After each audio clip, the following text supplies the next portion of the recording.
Lydia Vladimirovna Litviak was born into a Russian Jewish family in Moscow on the 18th of August 1921. Her mother, Anna, worked as a shop assistant, while her father, Vladimir, was a railway worker and clerk. Tragically, during the Great Purge, her father was arrested as an enemy of the state and disappeared, leaving Lydia and her mother to navigate life on their own. Despite these hardships, Lydia developed a fascination with aviation from an early age. At 14, she joined a local flying club, absorbing every lesson with passion. By 15, she had completed her first solo flight, an extraordinary feat for anyone, let alone a teenage girl in the Soviet Union of the 1930s. She went on to graduate from the Curzon Military Aviation School and became a flight instructor at the Kalinin Air Club. By the outbreak of war in 1941, Lydia had already trained 45 pilots, honing her skills and leadership in a male-dominated field. After Nazi Germany had punched its way across the Soviet border in 1941, Lydia tried to join a military aviation unit, but was initially rejected due to her lack of experience. Determined, she exaggerated her pre-war flight hours by 100 to qualify. She then joined the all-female 506th Fighter Aviation Regiment formed by Marina Raskova, where she trained on the Yakolev Yak-1 fighter aircraft. In the summer of 1942, Lydia flew her first combat missions over Saratov with nothing to significantly note. In September of 1942, Lydia was reassigned to the 437th Fighter Regiment at Stalingrad. Her arrival wasn't welcomed by the commander Colonel Ivan Yevgorov, who disliked the idea of women in combat roles. For the headstrong and rebellious Litviak, this only fueled her defiance. She became known for performing unauthorised acrobatics and celebratory victory rolls over the airfield, much to the irritation of her superiors. Yet, with the ferocity of the Battle of Stalingrad consuming everything, discipline took a back seat. The Red Army needed every available pilot in the skies, no matter how unconventional.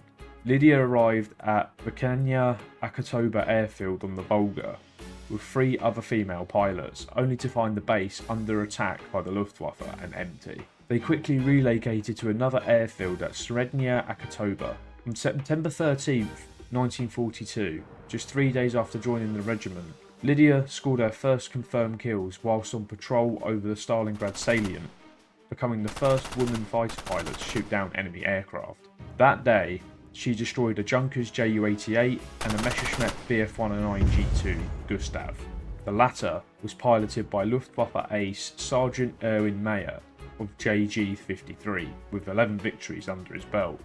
Mayer survived his duel with Lydia and was captured by Soviet troops, but demanded to meet the pilot who had shot him down. He initially thought he was the butt of a Soviet joke when Lydia entered the room he was being held in. However, his ignorance would turn to anger when Lydia described every move of their fight in perfect detail to him. From this moment on, Lydia's career would start to take off. On the 23rd of February 1943, she was awarded the Order of the Red Star and promoted to junior lieutenant. Lydia moved to the 73rd Guards Fighter Aviation Regiment on the 18th of March 1943 and was chosen for the elite Okhotniki or Free Hunter missions, where pilots would pursue targets independently.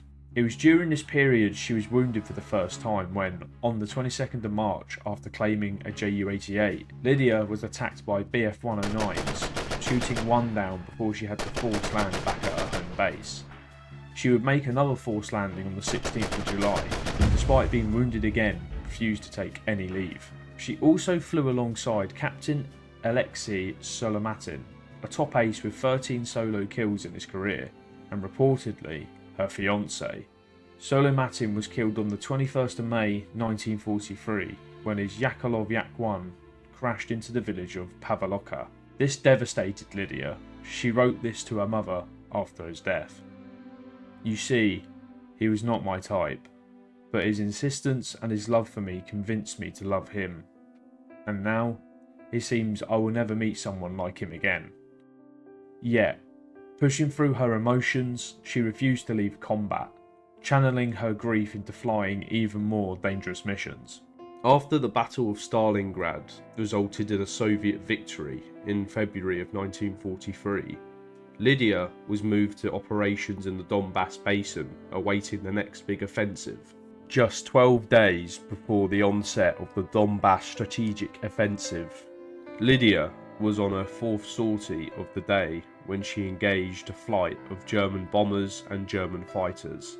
During the ensuing dogfight, accounts suggest Lydia was last seen being trailed by as many as 8 of the fighter escorts disappearing into a cloud. She was only 21 years old. In 1990, she was posthumously awarded the Hero of the Soviet Union, securing her place in history. Lydia Litviak's story is not just one about aerial victories or wartime heroics, it's about a young woman who refused to accept the limits. At just 21 years old, she had become a symbol of resilience, skill, and defiance in the face of overwhelming odds. Though her life was tragically cut short, her legacy as the White Lily of Stalingrad lives on, reminding us that bravery comes in many forms, and sometimes history's greatest heroes emerge from the unlikeliest of places. Even today, her name carries weight not just in Russia, but across the world, as a testament to courage, determination, and the enduring spirit of those who fight for something greater than themselves. I've been Lemon Cat. Please like and subscribe if you enjoyed this, and please check out my other history videos here, and I'll see you guys in the next video. Bye now.